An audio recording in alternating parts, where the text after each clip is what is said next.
ibaietako ura eguzkiaren berotasunez lurrundu egiten da. Lurrun hori goraka joaten da.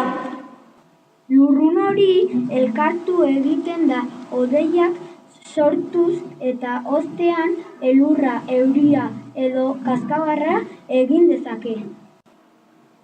Kondentsatutako ura berriro lurruntzen da eta ur hori batzuetan hondoratu egiten da. Eroritako euria ibaietan agertzen da. Hemendik itsasora joan eta uraren zikloa behin eta berriro errepikatzen da. Lurrundu, kondentsatu, solidotu eta urtu.